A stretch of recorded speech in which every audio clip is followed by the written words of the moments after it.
머리 더 잘랐어요, 이거?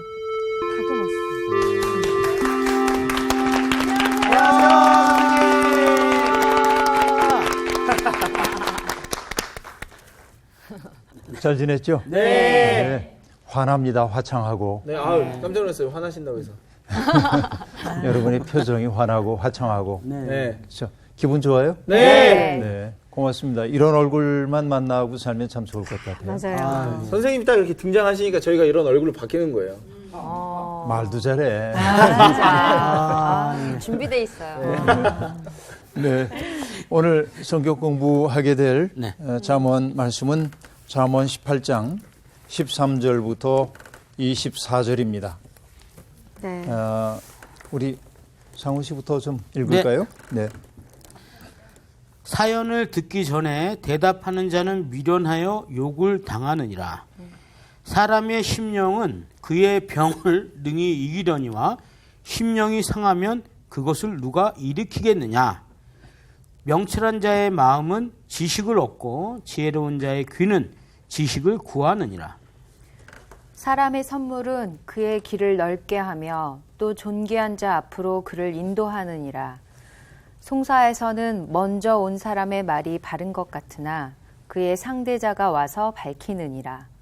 제비 뽑는 것은 다툼을 그치게 하여 강한 자 사이에 해결하게 하느니라. 노엽게 한 형제와 화목하기가 견고한 성을 취하기보다 어려운즉 이러한 다툼은 산성, 문빗장 같으니라. 사람은 입에서 나오는 열매로 말미암아 배부르게 되나니 곧 그의 입술에서 나는 것으로 말미암아 만족하게 되느니라. 죽고 사는 것이 혀의 힘에 달렸나니 혀를 쓰기 좋아하는 자는 혀의 열매를 먹으리라. 아내를 얻는 자는 복을 얻고 여호와께 은총을 받는 자니라. 가난한 자는 간절한 말로 구하여도 부자는 엄한 말로 대답하느니라. 많은 친구를 얻는 자는 해를 당하게 되거니와 어떤 친구는 형제보다 친밀하느니라. 네. 오늘 수업 잠언 37강 혀의 열매. 오늘도 보니까 말에 대한 교훈이 많고요. 네. 그렇죠. 재판에서 송사의 문제, 뇌물의 문제, 또 친구의 문제 여러 가지 것들을 다루고 있습니다. 그만큼 말이라고 하는 게 굉장히 중요합니다. 중요하죠. 맞습니다. 인간 삶에서. 음악 용어 가운데 그 레가토라고 하는 말이 있죠. 이음줄, 네. 슬로라고도 하죠. 이음줄, 이음줄은 어떤 의미예요, 창호 씨? 어떻게 하려는 거예요? 이 붙임줄하고 이음줄하고 좀 다른 게 네. 붙임줄 같은 건 같은 음일 경우 연결하는 음이고요. 이음줄은 다른 음을 한 음으로 연결하는 것 같다. 부드럽게 연결해라. 역시 교수님다. 그거 다 아는 거 아니에요? 역시 교수님이 설명하는 게 아주 명확하네요. 네. 명확하다고? 다른 음을 네. 그 이음줄. 네. 그러니까 말이라고 하는 게 나는 생각하기를 이음줄이라고 생각해요. 네. 나와 다른 사람은 서로 다른 층위에 있는지 몰라도 말을 통해서 그것을 부드럽게 이어주어야 하죠. 네. 그러나 말이 권력 관계로 바뀌게 될 때 이음줄은 끊어지고 단절적인 음들을 내게 되고 조화를 이룰 수 없게 되고 그래서 그런 것이죠. 그래서 말을 제대로 한다고 하는 것은 사람과 사람 사이를 이어주는 말들 그런 것 같아요. 그런데 오늘 보니까 13절에 이렇게 시작되네요. 사연을 듣기 전에 대답하는 자는 미련하여 욕을 당하느니라. 자, 이 얘기 어떤 얘기예요? 미련한 사람의 특색은 듣질 않아. 남의 말을 귀담아 듣지 않아요. 네. 네. 그렇죠. 끝까지 듣지도 않고 네. 해줄 말만 있는 거지. 맞아요. 이런 게 있어요, 사실은. 맞아요. 누구하고 대화할 때 조금 좀 속상한 건 뭐냐. 내 얘기 충분히 전달하지도 않았는데 그건 말이야 하고 딱 끊고 들어오는 사람들. 네. 그렇죠. 그리고 그렇다고 해가지고 일리 있는 이야기를 하는 것도 아니고 네. 자기 하고 싶은 말만 하는 거죠. 그런 사람들이 있어요. 그러면 그분하고는 별로 말을 섞고 싶은 생각이 안 듭니다. 근데 학자들이 연구를 해보니까 사람들이 분당, 1분당 머릿속에서 생각하는 단어 수가 대략 400 내지 450 단어를 생각한대요. 분당. 1분에요? 생각으로. 저희가 그렇게 많은 생각을 네. 그런데 그것을 입으로 표현할 때는 대개 말이 빠른 사람들은 150단어, 말이 느린 사람들은 100단어쯤을 얘기한답니다. 네. 그러니까 천천히 말하는 사람들은 1분에 100단어쯤 얘기하죠. 그럼 생각해 보세요. 생각하는 것과 말하는 것 사이에 상당한 차이가 있죠. 그렇죠. 네. 그러니까 누구의 이야기를 들으면서도 우린 많은 생각을 할 수 있단 말이에요. 네, 그게. 맞아요. 그 생각 때문에 끝까지 안 듣고 말하고 싶은 충동이 우리 속에 일어나요. 이게 이제 어쩔 수 없는 인간의 구조적 한계라고도 얘기할 수 있겠어요. 그렇죠. 그래서 우리에게 필요한 건 뭐냐? 그런 오류 때문에 끝까지 듣지 않고 말하는 것 때문에 오히려 소통이 단절되는 경험들이 있기 때문에 네. 늘 얘기해 왔지만은 적극적 경청을 우리들이 연습을 해야 해요. 네. 그렇죠. 네. 어떤 사람의 말을 적극적으로 들어야 돼. 맞아요. 적극적으로 듣는다고 하는 것의 가장 기본은 뭡니까? 공감하는 듣기입니다. 네.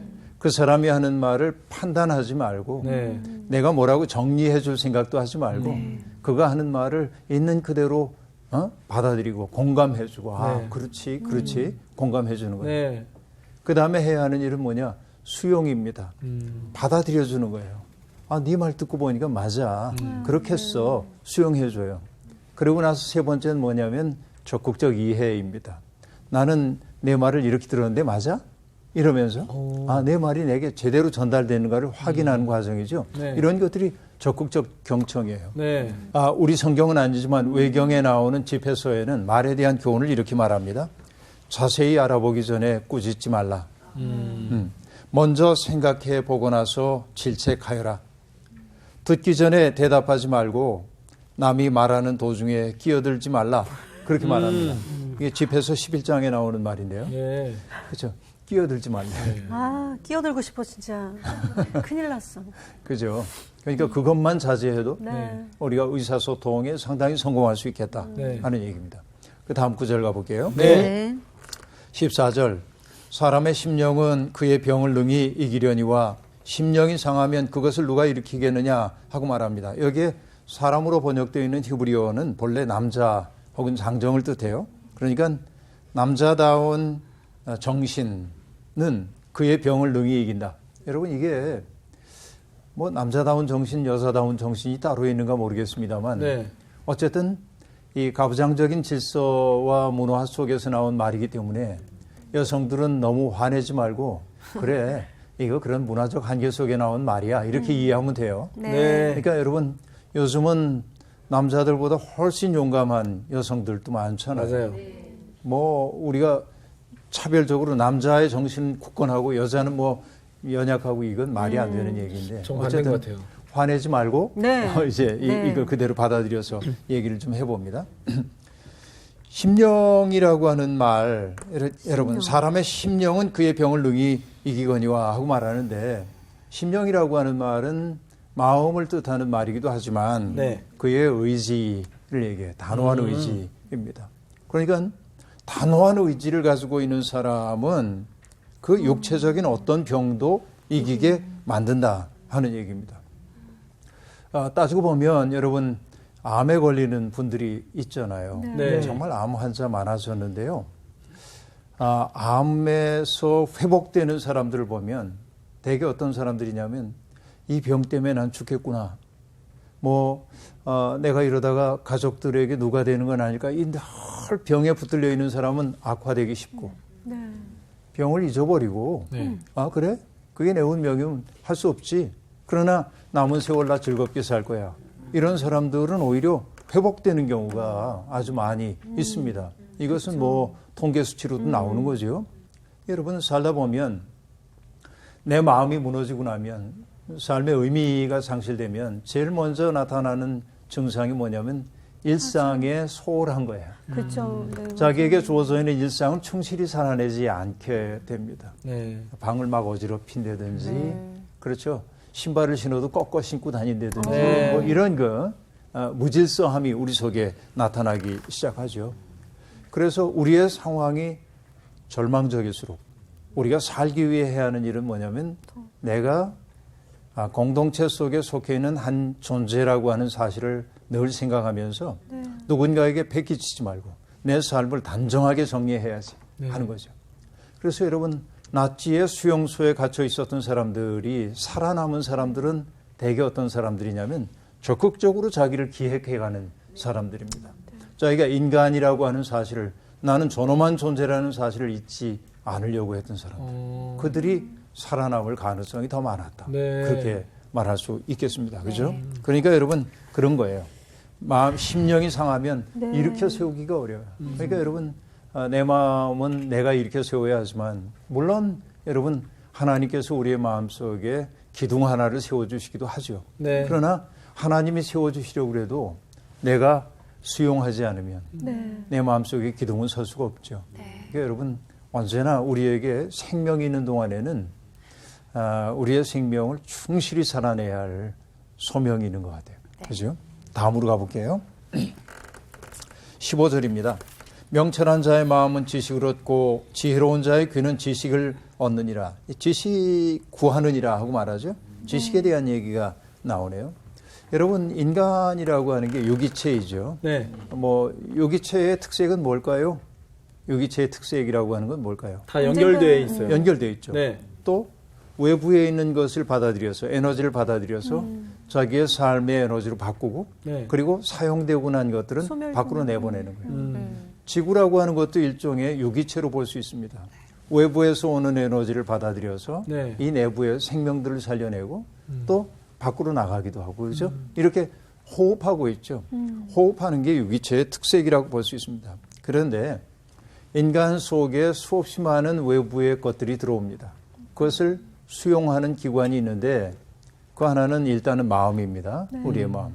또 하나는 마음보다도 더 근원적인 것은 인간의 오감. 그렇죠. 보고 오감. 듣고 네. 맛보고 그렇죠. 촉감으로 느끼고 그렇죠. 눈으로 귀로 듣는 네. 이런 것들이 우리가 수용하는 기관이죠. 외부의 것들을 수용하잖아요. 네. 그렇죠.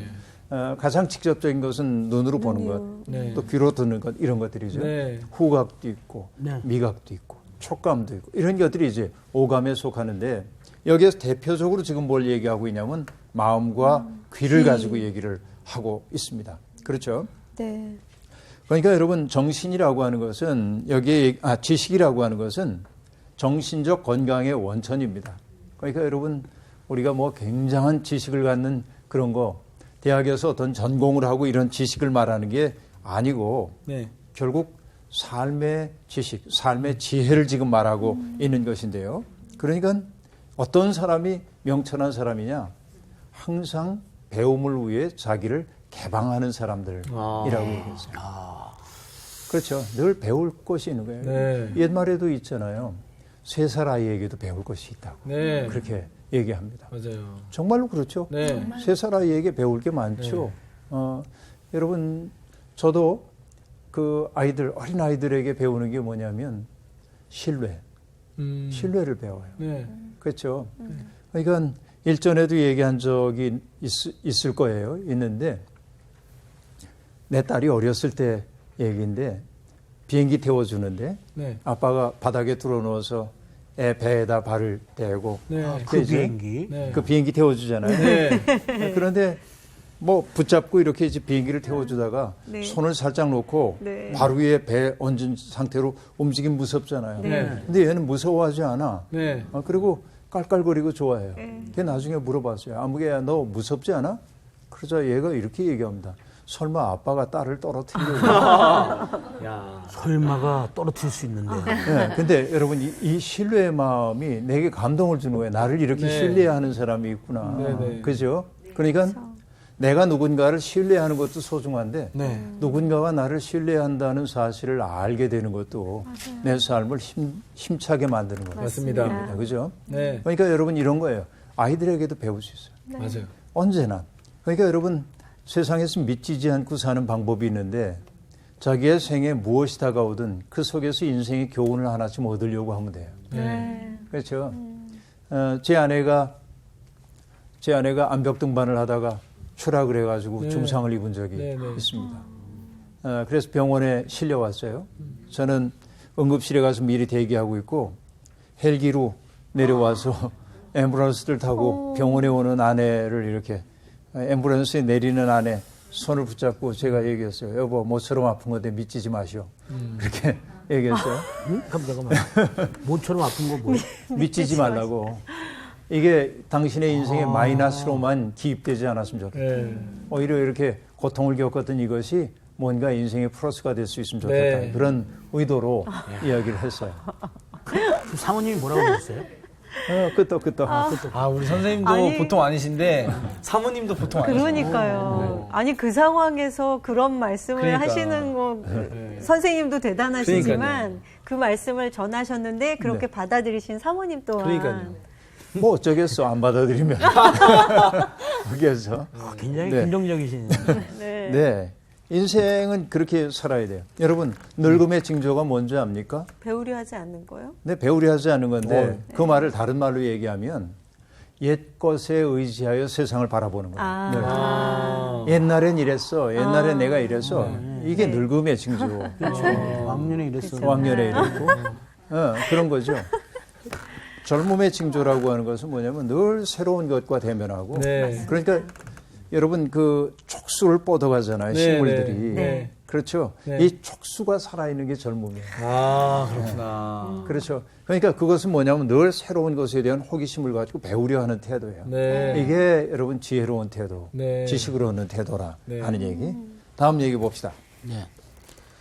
사람의 선물은 그의 길을 넓게 하며 또 존귀한 자 앞으로 그를 인도하느니라 하고 말합니다. 여러분 이건 사람의 선물은 사실은 뇌물을 얘기하는 건데 누군가에게 주는 뇌물.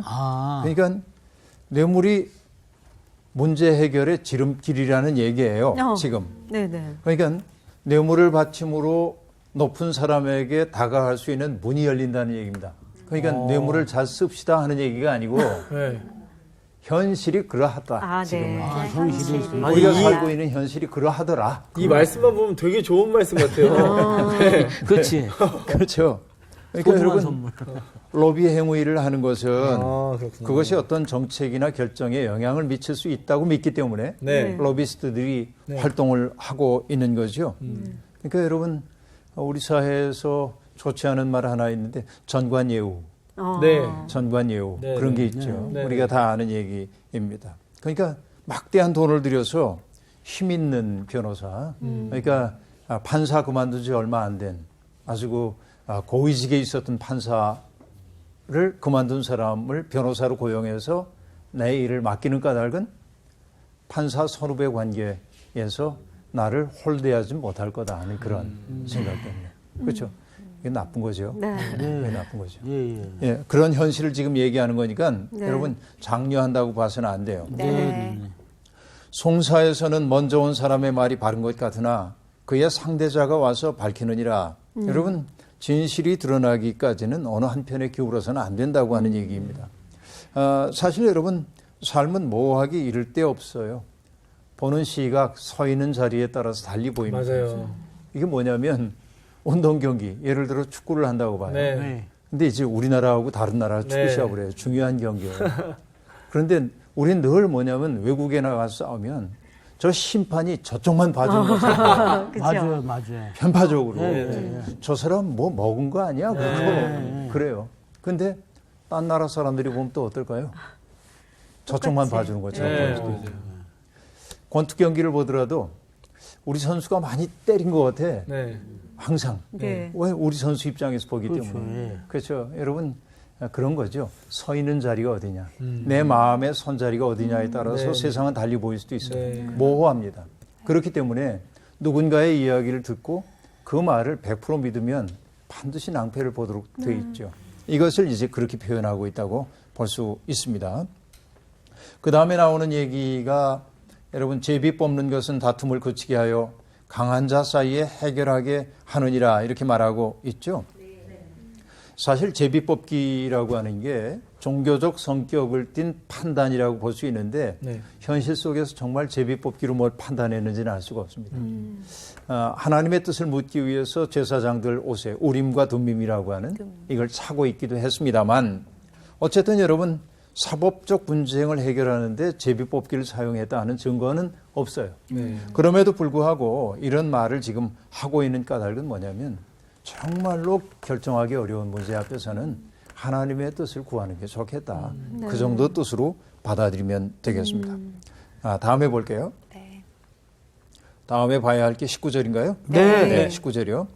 노엽게 한 형제와 화목하기가 견고한 성을 취하기보다 어려운 적 이러한 다툼은 산성 문빗장 같으니라.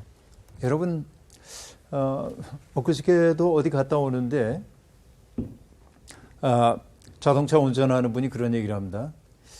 남자가 아내에게 해서는 안 될 일이 있대요. 남자가 아내에게요? 네. 그 뭐냐고 그랬더니 네. 자동차 운전을 가르치면 안 된다. 저는 실제로 그렇게 해서 네. 학원에 보냈습니다. 그러세요? 거기도? 네. 근데 예를 들어서 네. 정규 씨가 이제 아내에게 운전을 가르치다가 포기했죠. 그런 아예 거예요? 시작을 안 했어요. 시작을 안 해서 네. 잘했네. 네. 지혜가 그러니까 있었어. 누가 하다가 포기하는 거예요. 네네. 근데 만약에 내 아내가 아닌 다른 사람이라고 한다면 포기 안 할 거요? 그렇죠. 인내하면서 가르쳐 주죠. 그건 그렇게 하면 안 되고요. 이렇게. 그렇죠. 말투가 달라지죠. 말투가 달라져요. 조심스럽게. 분야에 따라 다르지 않겠어요? 예. 아니요. 아니 근데 이제 왜 이런 얘기를 하냐면 네. 가족 간의 관계가 참 어려워. 맞아요. 네. 우리도 보면은 아이들이 클 때 뭐 수학도 가르쳐주고 영어도 가르쳐주고 이제 그러는데 네. 안 돼요. 아빠가 애들을 수학을 가르친다든지 영어 가르치는 거 쉽지 않아요. 왜냐하면 화가 나. 이것도 몰라. 엄마도 마찬가지예요. 그렇죠. 엄마. 정말 이것도 몰라. 네, 맞아요. 근데 내가 다른 집 아이를 가르치면 화 안 내요. 이건 말이야. 이렇게 가죠.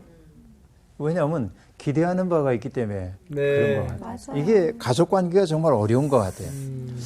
이해 당사자가 가까운 사이일수록 네. 화해와 회복이 어려워요. 맞아요. 예. 이게 정말 어려워요. 네. 그 얘기를 지금 하고 있는 거예요. 네. 그래서 심지어 나를 화나게 한 형제와 화목한 것이 견고한 성을 취하기보다 어렵대요.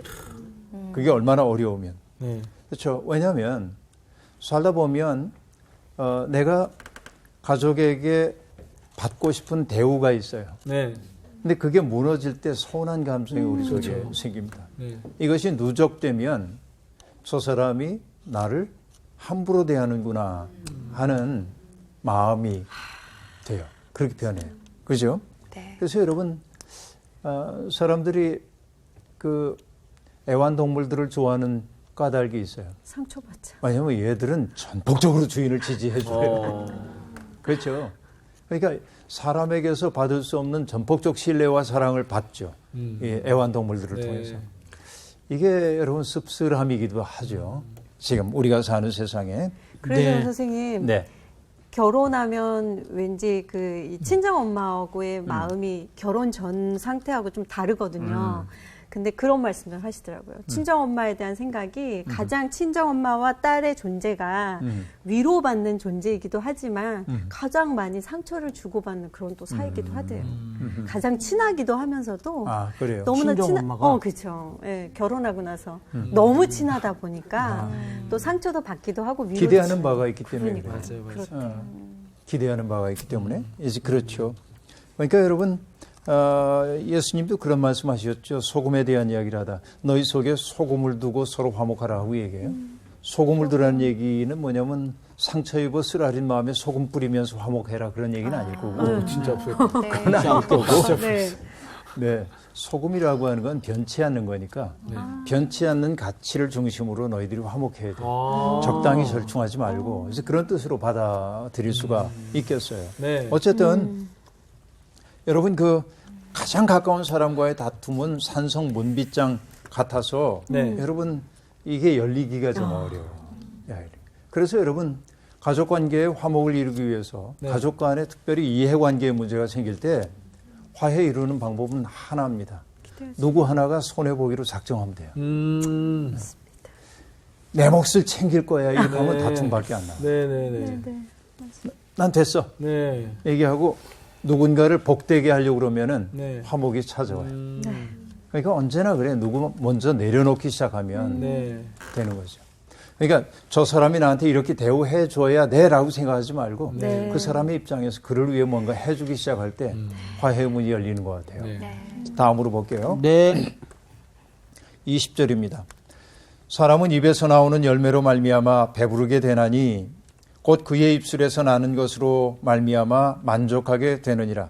죽고 사는 것이 혀의 힘에 달렸나니 혀를 쓰기 좋아하는 자는 혀의 열매를 먹으리라. 여러분 20절과 21절이 열매라는 단어에 의해 연결되고 있음을 알 수 네. 있습니다. 네. 20절에 나오는 입에서 나오는 열매 그것은요 선한 말이 가져오는 결과를 얘기한다고 보면 되겠어요. 네. 내가 따뜻한 말, 선한 말 이런 말이 가져오는 따뜻한 결과를 얘기한다. 이렇게 이제 보자는 얘기입니다. 네. 그렇죠? 그런데 그 죽고 사는 것이 혀의 힘에 달렸다 하고 말하고 있죠. 사실 따지고 보면 그래요. 우리말에도 그런 말이 있죠. 말 한마디로 천냥빚을 갚는다. 그런 말이 있습니다. 그죠? 네. 친절한 말, 네. 또 우애에 찬 말, 이런 말 듣고 나면 내 마음이 열리죠. 상대를 향해서. 네. 이게 참 재미있습니다. 말 한마디로 내 마음이 여기 위에서 얘기한 산성분비장처럼 닫히기도 하고 그렇죠. 말 한마디로 내 마음이 삐걱 열리기도 하고 그런 거죠. 네. 그래서 이것을 뭐라고 지금 얘기하냐면 죽고 사는 것이 혀에 달려 있다고 네. 얘기를 하고 있습니다. 그래서 혀를 쓰기 좋아하는 자는 혀의 열매를 먹으리라 그렇게 되어 있어요. 여러분 집에서 37장에 이런 말이 나옵니다. 말은 만사의 시작이다. 여러분 이 대목이 재밌기 때문에 제가 소개를 좀 할게요. 네. 말은 만사의 시작이다. 만사의 시작이다. 시작입니다. 네. 예, 만사의 시작인데 네. 그 다음에 뭐라고 얘기를 하냐면 모든 행동에는 계획이 앞선다. 이렇게 얘기한 다음에 말이 이거죠. 네. 마음은 변화의 뿌리다. 자, 그렇죠. 만사가 시작됩니다. 말로부터. 네. 네. 마음이라고 하는 게 변화를 일으켜요. 네. 근데 그 변화는 어떻게 나타나냐면 네 갈래로 나타나는데 네. 선과 악, 성과 그 다음에 생명과 죽음과 죽음 이렇게 나타난대요. 네. 네. 그런데 여러분 재미나는 게 뭐냐면 세상이 이렇게 된다는 거죠. 네. 이 모든 것을 다스리는 뿌리는 뭐냐? 말. 다스리는 거. 이 모든 것들을 다스리는 게 뭐냐? 혈액. 아. 기가 막힌 이야기입니다. 여러분 이게 세치밖에 안 되는 이 혀가 네. 우리를 선과 악으로 인도할 수도 있고 네. 그렇죠. 생명과 맞아요. 죽음으로 인도할 수 있어요. 네. 내 마음이 어느 쪽을 향하여 열리도록 하는 건 네. 내 혀가 향하는 방향과 맞아요. 관련이 맞아요. 되어 있습니다. 맞아요. 그러니까 여러분 이 말이라는 게 정말 아. 오묘한 것이죠. 쉽지 네. 않아요. 그러니까 이들을 끊임없이 다스리는 주인은 혀다. 혀야. 네. 그러니까 나의 혀를 가지고 악을 지향할 수도 있고 죽음을 지향할 수도 있고 네. 네. 나의 혀를 가지고 선과 생명의 방향으로 돌릴 수도 있는 네. 거지요. 네. 여러분 지난 한 주간 동안 여러분의 혀는 어느 쪽으로 향하여 작동되고 있었습니까? 네. 혀가 음식물 섞는 데만 쓰는 게 아니죠. 네. 네.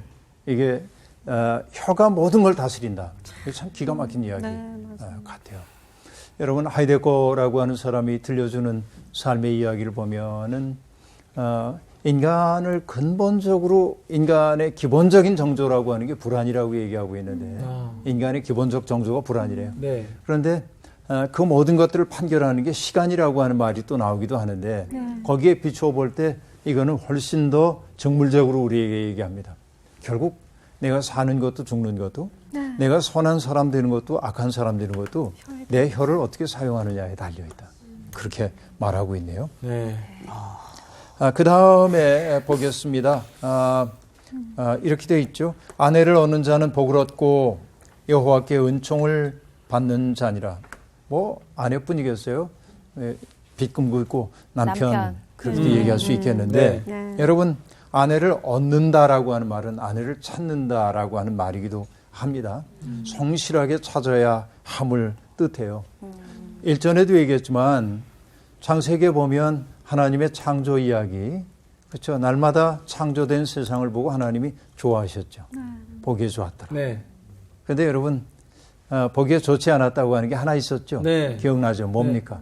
아담이 혼자 있는 거. 거. 사람이 혼자 있는 것이 보기 좋지 않았다. 네. 그렇게 얘기했어요. 그래서 하나님이 보시기에 가장 아름다운 것은 함께함입니다. 네. 그래서 인간의 실존 규정은 뭐였어요? 비스듬히 기대고 있는 상황이라고 얘기했어요. 함께함, togetherness. 그렇죠? 함께 한다라고 하는 게 이게 아름답다. 여러분, 함께 한다는 게 아름답긴 한데 함께 하기 때문에 지옥을 맛보고 있는 사람들도 있죠. 세상에는 그런 사람들이 있습니다. 그런데 여러분, 부부가 된다고 하는 것은 사랑하기 때문에 부부가 되기도 하지만 모험입니다. 왜 모험이냐면 내가 그 존재에 대해서 다 알지 못합니다. 네. 내가 나도 모르는데. 네. 유행가 가사 같네요. 네. 그게 뭐죠? 어떻게 하지? 내가 나를 모르는데 나한테 너를 알겠느냐. 하치. 그런 거지. 네. 네. 나도 내가 나를 모르는데 내 마음 어떻게 알아요? 네, 맞아요.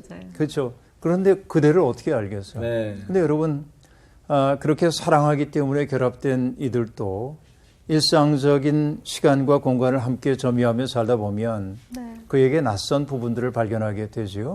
그런데 낯선 부분은 언제나 때때로 불쾌한 경험일 수 있습니다. 네. 그런데 우리가 알아야 할 것이 있어요. 낯선 것, 나의 파트너에게서 발견되는 낯선 것은 불쾌한 것 혹은 극복되어야 할 것이라기보다는 나를 더 큰 존재가 되라고 하는 초대로 받아들여야 해요. 네. 왜냐하면 내 삶 속에 그 낯선 것을 포용할 수 있을 때 나는 더 큰 사람이 되는 것이죠. 네. 이 초대예요. 네. 그래서 여러분, 저는 결혼 주례할 때 뭐라고 얘기하냐면 젊은 남녀에게 두 사람 뜨겁게 사랑하지만 부부싸움도 하십시오. 그렇게 얘기를 해요. 여러분, 부부싸움 하려니까 이상하게 들리는지 몰라요. 근데 저는 이게 철학적 기반을 가지고 하는 얘기예요. 아, 철학. 네, 칼 야스퍼스라고 하는 철학자가 리벤데 캄프, 독일 말인데 사랑하면서의 싸움. 그렇죠? 그 사람을 더 나은 존재가 되도록 하기 위해서 싸워야 돼. 그 사람의 잘못된 것들을 깨뜨리고 더 나은 존재가 되도록 하기 위해서. 맞아요. 그렇죠? 네. 그러니까 그 사람이 아주 나쁜 습성 속에 있다고 한다면 네. 그거 그냥 용인하면 안 되고 맞아요. 사랑하기에 싸워야 돼. 그래서 부부는 뭐냐? 서로를 아름다운 존재로 벼려주는 영혼의 숫돌이다. 그렇게 말한단 말이에요. 이게 중요해요. 낯선 것들을 내 삶 속에 받아들여야 되는 거예요. 네. 그래서 여러분, 하나님이 아담에게 돕는 배필 만들어주겠다고 얘기했는데 그때 얘기하는 돕는 배필이라고 하는 것은 계급을 얘기하는 게 아니에요. 남자가 주도권을 행사하고 여성이 거기에 돕는 그 얘기가 아니고 서로를 더 나은 존재가 되도록 만들어주는 존재를 만들었다고 네. 해요. 그러니까 여러분, 나 홀로 좋은 존재가 아니라 관계를 통하여 더 좋은 존재가 될 수 있는 네. 거죠. 그 얘기. 그러니까 아내를 얻는 자가 복이 있다 한 그 말은 누군가와 함께함을 통하여서 나의 그릇된 부분들이 깎여서 나가고 나의 아름다운 것들이 더 드러날 수 있기 때문에 네. 함께함의 기쁨이 복이라고 하는 그런 얘기로 받아들이면 되겠습니다. 네. 그렇죠? 결혼은 하나님의 선물이 되는 거죠. 여러분, 그 다음에 볼게요. 23절 보니까 가난한 자는 간절한 말로 구하여도 부자는 엄한 말로 대답하느니라. 여러분, 이 말도 아까 뇌물 주는 얘기와 마찬가지로 네. 그 당시의 현실을 지금 얘기하고 있는 겁니다. 그렇죠? 현실이 이러하더라. 가난한 사람은 간절한 말로 구하죠. 네. 내가 지금 자식들과 더불어 먹고 살기 어려워서 좀 도와주세요. 이럴 수 있죠. 그런데 부자는 엄한 말로 대답하더라. 여러분, 말이라고 하는 게 중립적이지만 인간 사회에서 통용되는 말은 권력 관계를 반영하고 있습니다. 그렇죠. 그러니까 여러분, 어떤 분한테 들은 얘기인데요. 자기 회사에 정부에서 요직에 있는 높은 분이 오셨어요. 네. 우리 이 문제를 가지고 자유롭게 토론을 해보십시다. 그래서 네. 제가 아는 왠지 알 분의 것 같아요. 아들이 좋은 아이디어가 떠올라서 네. 얘기를 했대요. 그분한테. 네, 네. 그러니까 끄떡끄떡하고 잘 끝났어요. 회의 끝난 다음에 자기 부서로 딱 갔는데 부장한테 너 일로 와봐. 네. 너 그게 네가 할 소리야? 야단을 치더래요. 그래서 어리둥절했어요. 왜 그러시냐고 그랬더니 그런 아이디어가 있으면 나한테 얘기를 해줘야 되고 나는 국장님한테 보고를 하고 국장님이 말씀하도록 하는 게 옳지. 그래요, 맞아요. 말단 사원인 네가 그런 얘기를 할 수 있어? 이렇게 얘기하더래요. 사회생활이 또 그렇죠. 네. 그래요? 사회생활이 그런가 봐요. 모두가 그렇지는 않겠지만 네. 그런 대가 있는가 보죠. 네. 그러니까 말이라고 하는 것은 권력입니다. 네. 그렇죠? 굉장히 유력하고 힘 있는 사람 앞에서는 사람들이 입을 다물고 있습니다. 네. 주로 듣죠. 말이 권력이 되고 있음을 볼 수 있어요. 그래서 힘 있는 사람이 말을 독점하는 경우가 대부분입니다. 그죠? 그래서 여러분 바벨탑의 언어라고 하는 것은 뭐냐면 차이를 용납하지 않는 말이에요. 그렇죠. 일사불란해야 돼. 바벨탑은. 네. 여러분 바벨탑이라고 하는 게 바벨 평원에 세워졌던 탑인데 뭐로 만들었다고 하냐면 벽돌로 만들거든요. 네. 벽돌이라는 게 규격화되어 있잖아요. 네. 그러니까 뭐냐면 어떤 틀 속에서만 사고하는 걸 뜻하기도 해요. 그 틀 밖으로 벗어나는 것은 용납하지 않는 거예요. 그게 바로 뭐냐면 제국입니다. 제국이라고 하는 것의 특색은 일탈을 허용하지 않아요. 허용되지 않아요. 이게. 제국이 가장 소중하게 생각하는 가치가 뭐냐면 일사불란입니다. 누구 하나가 거기에서 벗어나는 것을 허용하지 않아요. 이게 제국입니다. 근데 하나님이 그걸 제일 싫어해요. 흩어버렸다고 되어 있어요. 그렇죠. 그 바벨탑을. 그러니까 하나님이 만드신 세상은 일사불란한 세상 아닙니다. 네. 그렇죠. 다소 혼돈스러워 보이기도 해요. 그래서 나와 다른 사람들의 차이를 인정할 수 있어야 합니다. 그렇죠. 이것이 말에서부터 시작될 수밖에 없다는 사실을 우리가 알아야 할 겁니다. 마지막 절 볼게요. 네. 많은 친구를 얻는 자는 해를 당하게 되거니와 어떤 친구는 형제보다 친밀하니라 그렇게 말합니다. 이것도 현상에 대한 얘기입니다. 네. 친구가 많다는 거 우리의 든든한 배경이 되죠. 여러분 전화번호가 많은 사람은 자랑스러워합니다. 그렇죠. 또 연예인들도 내가 누구하고 인맥 관계에 다 있어. 뭐 이게 자랑스러워합니다. 근데 여러분 배경이 되기도 하지만 다양한 관계 때문에 우리 삶이 복잡해질 수도 있어요. 맞아요. 실제로 그래요. 근데 여러분 형제보다도 친밀한 벗들도 있는 법이죠. 네. 그 얘기를 지금 하고 있습니다. 그러니까 균형이 중요해요. 내 삶 속에서 얼마나 많은 사람과 사귈 것인가 혹은 뭐 얼마나 깊이 소수의 사람과 사귈 것인가 어느 것도 선이고 어느 것도 악이라고 얘기할 수 없어요. 그 사이에서 어떤 균형을 이루며 나아갈 것인가 이게 중요하죠. 오늘 우리가 공부했던 거 아까 이거 기억나죠?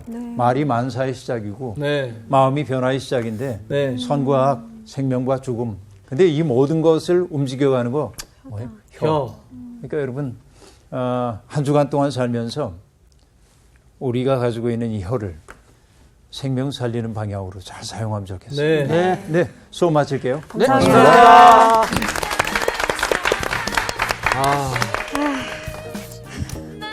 그런 책이 있어요. 네. 교수님. 이 사람을 사랑하지 않는데도 사랑한다, 사랑한다, 사랑한다 이렇게 얘기를 하는 순간부터 이 사람을 나중에 사랑하게 된대. 그러니까 말에는 권세가 있다란 말이 이게 여기서 나오는 것 같아요. 네. 사랑해요, 여러분. 아, 저는 아무래도 말을 많이 하는 직업을 갖고 있잖아요. 네. 항상 앞에 서서 말을 해야 되고. 그렇죠. 그러니까 이게 진짜 오늘 이 이야기가 더 막 진짜 이렇게 많이 와닿는 것 같아요. 그래. 진짜 혀를 조심해야겠다. 맞아. 살리는 말을 많이 하는. 그치. 생명을 살리는 말을 많이 해야 돼. 네. 많이 상처당했거든, 경비한테. 그리고 나는 특히 고백하시는 거예요? 아이를 키우는 엄마로서 내 자녀들에게 이 혀에 잘 사용해야겠다는 맞아요, 생각이 맞아요. 정말 많이 아이들한테. 했어요. 왜냐하면 그렇죠. 아이들에게 어떤 말을 하느냐에 따라서 이 아이들이 정말 성장하는 데 있어서 큰 아이로 크느냐. 아니, 아니면 내가 좀- 그 우리 아이들, 우리 딸 아이의 친구들 엄마를 만나봤는데, 네. 그 딸 아이들도 만나보고 친구들도 그 엄마들도 만나봤는데, 똑같아, 엄마랑. 말하는 그 맞아요. 스타일이. 그래, 맞아. 맞아요. 그러니까 조심해야 돼. 그럼 말이 만사의 시작. 엄마들의 말이 아이를 어떻게 키우느냐에 달려 있다는 것도 되게 중요해요. 그러면 이제 또 살러 가봐야죠. 네. 진짜 우리가 아우 잘 좀 생명과 해줘, 잘 좀 한 해줘. 선을 위한 혀를 사용하기 위해서. 네. 갑시다. 네.